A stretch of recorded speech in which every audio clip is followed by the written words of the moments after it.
Bonjour à tous et bienvenue dans cette nouvelle vidéo. Aujourd'hui on va parler de certaines des premières images qui ont été fournies par le télescope spatial James Webb.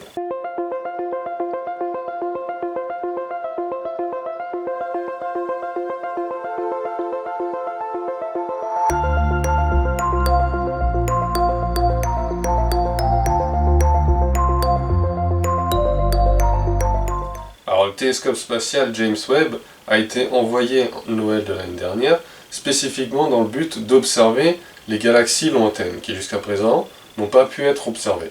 Et la raison est la suivante. Edwin Hubble a observé en 1929 qu'il y avait une corrélation entre la distance à laquelle se trouvait une étoile ou une galaxie par rapport à la Terre et le décalage vers le rouge de la lumière qu'on reçoit. Et donc plus un objet, que ce soit une galaxie, une étoile, etc., se trouve loin de la Terre, plus la lumière qu'on reçoit sera décalée vers le rouge, voire potentiellement dans l'infrarouge pour ce qui est le plus loin. Et pour les galaxies les plus lointaines, ça finit dans l'infrarouge lointain. Le problème étant que la majorité des infrarouges sont absorbés par l'atmosphère et donc ne sont pas visibles par les télescopes terrestres.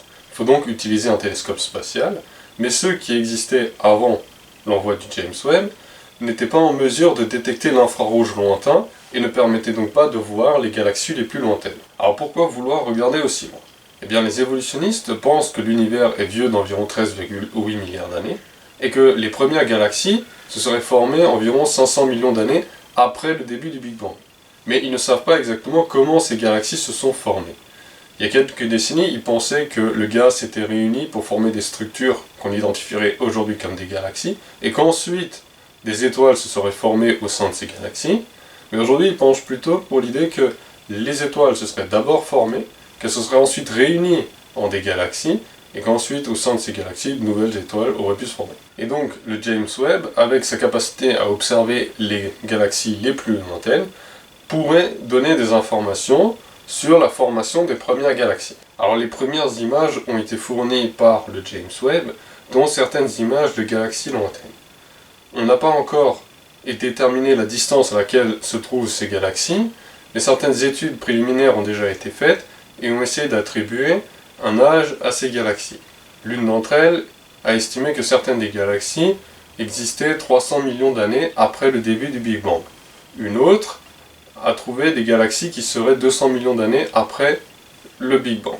Alors bien sûr, ces données sont à prendre avec des pincettes pour l'instant, mais si elles s'avèrent exactes et qu'elles sont confirmées, cela pose de gros problèmes pour les évolutionnistes, parce que ça veut dire que des galaxies ont existé bien plus tôt que ce que leur modèle prédisait. Donc par conséquent, ils vont devoir réécrire leur histoire.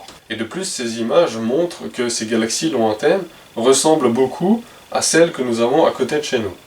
Or, les évolutionnistes s'attendaient à ce que ces galaxies soient radicalement différentes en apparence que celles que nous connaissons actuellement. Alors bien sûr, tout ceci n'est pas surprenant pour un créationniste, puisque nous croyons que Dieu a créé les galaxies et les étoiles le 4e jour.